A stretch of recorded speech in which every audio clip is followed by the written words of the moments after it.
Премиерот Христијан Мицкоски ја отфрли можноста за предвремени парламентарни избори, нагласувајќи дека 2026 ќе биде година со големи финансиски предизвици. Државата треба да врати над 2,2 милијарди евра стар долг. Тој посочи дека техничка влада би имала ограничени капацитети и би го забавила економскиот напредок постигнат во последниот период. Иако призна дека на владеачката партија би им одговарало на пролет да има избори, Мицкоски вели дека приоритет се државните интереси и стабилноста.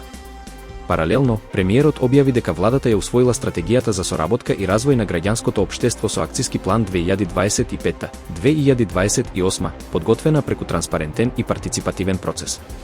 Според него, силен и независен граѓански сектор е клучен партнер во креирањето политики и зајакнување на демократијата, а новата стратегија представува промена на политичката култура и отворање на институциите кон граѓаните. Министерот за надворешни работи Тимчо Муцунски го представи предлог текстот на новата национална стратегија за соработка со диаспората 2025-2030, која поставува 5-годишна рамка за јакнење на врските со македонските иселеници и националното малцинство во странство. Тој истакна дека документот е создаден преку партнерство меѓу институции, експерти и самата диаспора, како доказ дека владата ги слуша нивните потреби и гради модерна, дигитална и доверлива администрација. Муцунски нагласи дека културата, јазикот и образованието се основата на националниот идентитет, а стратегијата предвидува институционална поддршка и во спортот и спортската дипломатија.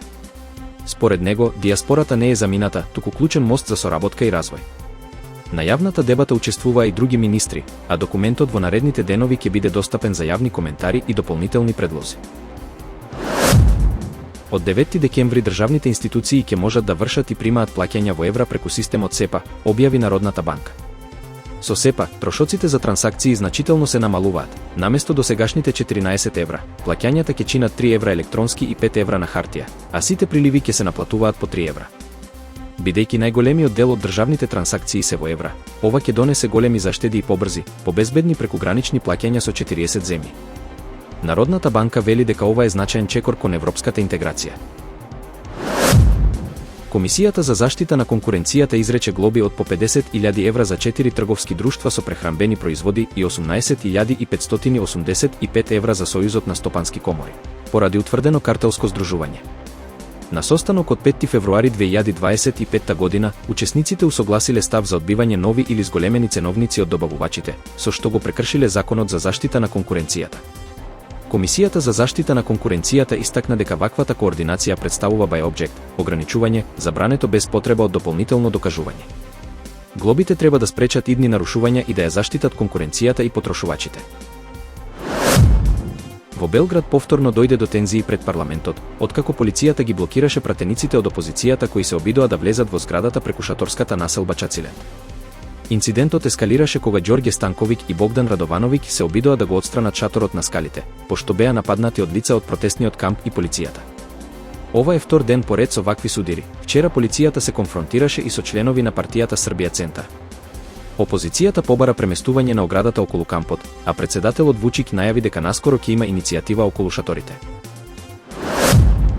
Словенија усвои измени на законот за возачи со кои на сопствениците на македонски возачки дозволи им се овозможува замена на документот без повторно полагање практичен испит, под услов да имаат регулиран престој. Новите правила важат и за државјани на Босна и Херцеговина, Србија, Црна Гора и Косово. Возачите ќе можат да ја заменат дозволата во рок од 1 година од пријавувањето престој, но ќе мора да достават доказ за ментална и физичка способност.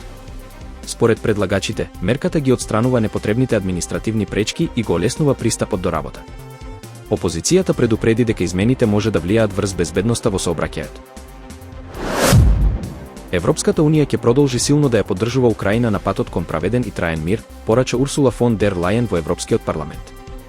Таа предупреди дека Русија ја засилува агресијата кога има напредок во преговорите и истакна дека Европа мора да задржи притисок врз Москва. Европската унија ги нагласува приоритетите: почитување на украинскиот суверенитет, силни безбедносни гаранции, финансирање преку замрзнатите руски средства и враќање на киднапираните украински деца. Советот на ЕУ повтори дека унијата останува единствена во поддршката за Украина. Специјалниот американски преговарач за Украина, Стив Витков, веројатно придружуван од Џеред Кушнер, наскоро ќе патуваат за Москва, во интензивните и брзи дипломатски напори на американскиот претседател Доналд Трамп за завршување на војната во Украина. Предходно Вашингтон соопшти дека Украина начелно се согласила со измените во планот и дека постои добра основа за оптимизам за постигнување мировен договор.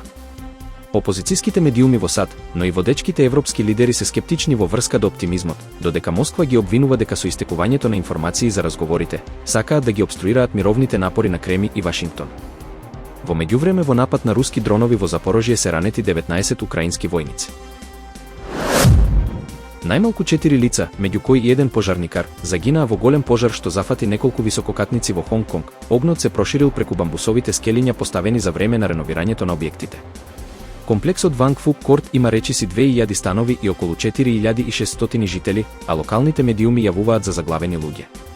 Властите прогласија 5-то, највисоко ниво на пожар, а дел од повредените се во сериозна состојба.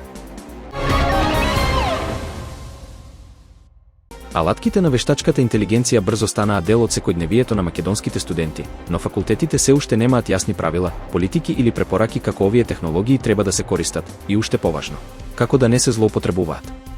Наместо класични семинарски дел бараат повеќе работа на час, дискусии и активности.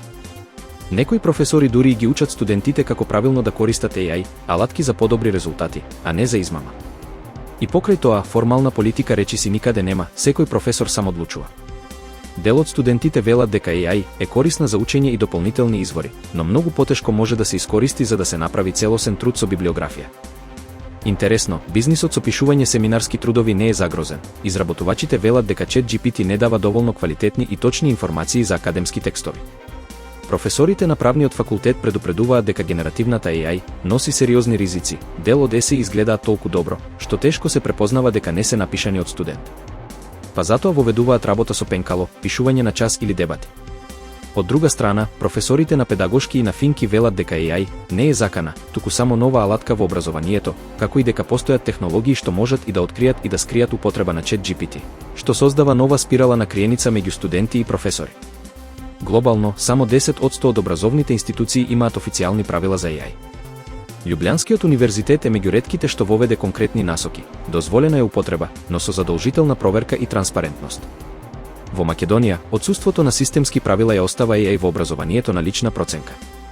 Таквиот хаос носи ризик да се урива академскиот интегритет, но и пропуштена шанса, бидејќи без насоки, студентите остануваат сами да навигираат низ технологија што веќе го менува светот. Државата и универзитетите доцнат, а студентите одамна ја надминаа наставата. Време е институциите да ги стигнат. Сакам да се заблагодарам на ChatGPT и YouTube за се.